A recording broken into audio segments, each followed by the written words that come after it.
Hello नमस्कार दोस्तों, मैं भवरन सिंह आप सभी का स्वागत करता हूं अपने यूट्यूब चैनल सिंह भोला क्लासेस पर। और आज आपके सामने भारत के राष्ट्रपति के बारे में लेकर के आए हैं, जो परीक्षा की दृष्टि से बहुत ही महत्वपूर्ण है। देखिए, पहला क्वेश्चन, भारत के राष्ट्रपति की तुलना किससे करना सर्वाधिक उचित है? तो ब्रिटेन के सम्राट से। भारत में कार्यपालिका का अध्यक्ष कौन होता है? तो राष्ट्रपति। राष्ट्रपति पद्धति में समस्त कार्यपालिका की शक्तियाँ किस में निहित होती हैं? राष्ट्रपति में। भारत का राष्ट्रपति राज्य का प्रधान होता है। भारतीय संविधान के अनुसार देश का प्रथम नागरिक कौन होता है? राष्ट्रपति। भारतीय संविधान के अनुसार संघ की कार्यपालिका शक्तियाँ किस में निहित होती हैं? राष्ट्रपति में।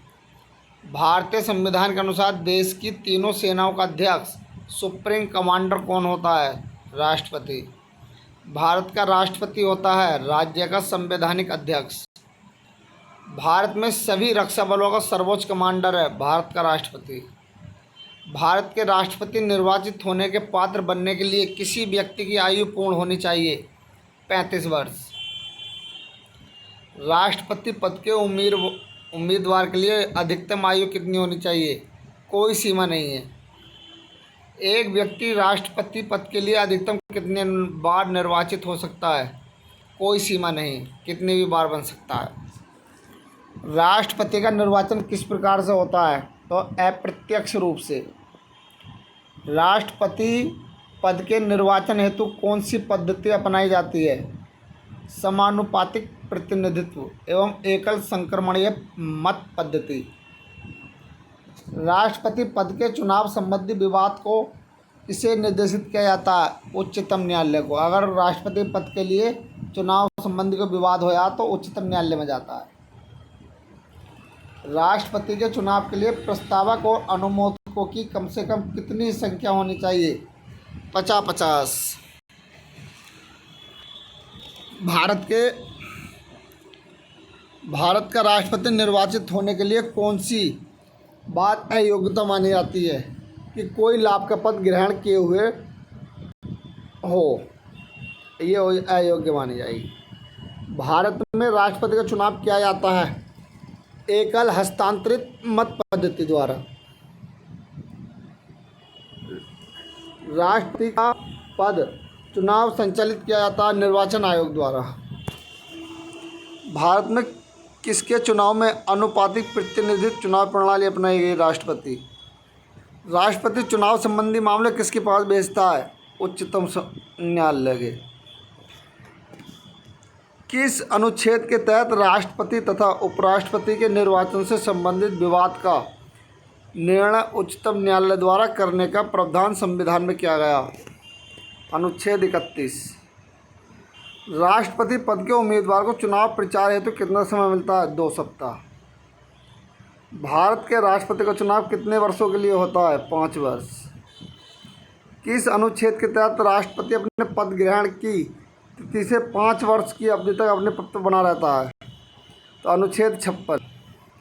राष्ट्रपति के चुनाव के लिए निर्वाचक मंडल में होते हैं संसद के दोनों सदनों तथा विधानसभाओं के निर्वाचित सदस्य। भारत के राष्ट्रपति को उसके पद से हटाया जा सकता है संसद द्वारा। भारत के राष्ट्रपति को पद से हटाने की प्रक्रिया है संसद द्वारा महाभियोग। राष्ट्रपति पर महाभियोग का आरोप संसद के किस सदन द्वारा लगाया जाता है? संसद के किसी भी सदन द्वारा लगाया जा सकता है, लोकसभा या राज्यसभा द्वारा। राष्ट्रपति को हटाया जा सकता है महाभियोग द्वारा। राष्ट्रपति पर महाभियोग किस आधार पर लगाया जा सकता है? तो संविधान के अतिक्रमण करने पर। राष्ट्रपति पर महाभियोग की प्रक्रिया किस देश के संविधान से ली गई है? अमेरिका के संविधान से। भारतीय राष्ट्रपति को किस परिस्थिति में अपने पद से त्यागपत्र देना पड़ता है? महाभियोग लगने पर। कार्यकाल पूर्ण होने पर पहले भारत के राष्ट्रपति को उनके पद से कौन हटा सकता है? संसद द्वारा महाभियोग लगाकर। राष्ट्रपति पर महाभियोग का आरोप एक संकल्प के रूप में संसद के किसी भी सदन में लाया जा सकता है। यह कम से कम कितने दिन की लिखित सूचना के बाद प्रस्तुत किया जाना चाहिए? 14 दिन। अगर देखिए राष्ट्रपति में महाभियोग लगाया जाता है, 14 दिन पहले आपको सूचना देनी होगी। सदन में राष्ट्रपति के विरुद्ध महाभियोग प्रस्ताव पास करने के लिए कितने सदस्यों का समर्थन चाहिए? तो सदन के कुल सदस्यों में से कम 2/3 सदस्य। भारत के राष्ट्रपति को कार्य अवधि की समाप्ति के पूर्व भी पद से हटाया जा सकता है महाभियोग द्वारा। ठीक है, भारत के राष्ट्रपति को महाभियोग द्वारा हटाया जा सकता है, किंतु महाभियोग की प्रक्रिया को दोषपूर्ण कहकर आलोचना की जाती है। इस प्रक्रिया में कौन सा दोष नहीं है?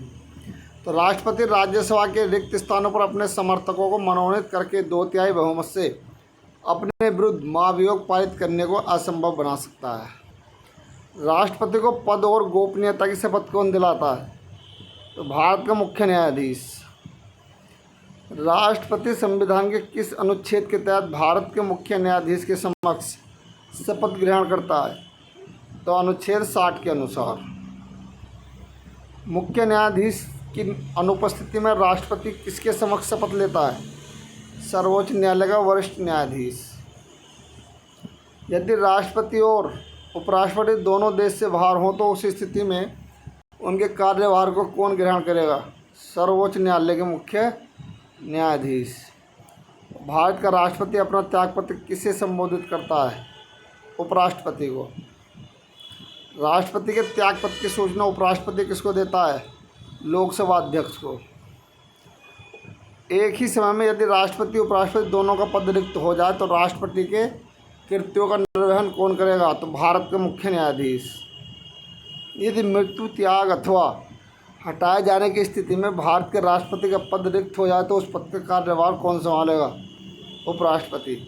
और भारत जब राष्ट्रपति मृत्यु, त्यागपत्र, पद या पदच्युत या अन्य कारणों से अपने कर्तव्य को नहीं निभा सकता तो उपराष्ट्रपति कितने समय तक राष्ट्रपति के कार्य को करता है? 1 वर्ष तक। कौन से राष्ट्रपति पूर्व में केंद्रीय गृह मंत्री थे? ज्ञानी जैल सिंह। भारत के चौथे राष्ट्रपति थे BV गिरी। तो दोस्तों ये 50 क्वेश्चन महत्वपूर्ण जो आपके थे राष्ट्रपति के हैं, और बाकी कल आपको डालेंगे 50 क्वेश्चन। तो ये 1 लाइनर क्वेश्चन थे राष्ट्रपति से संबंधित महत्वपूर्ण क्वेश्चन है। इनको आप रिवीजन जरूर कर लें। वीडियो लाइक, शेयर, सब्सक्राइब जरूर करें, पसंद आए तो, और कमेंट्स भी करें। धन्यवाद।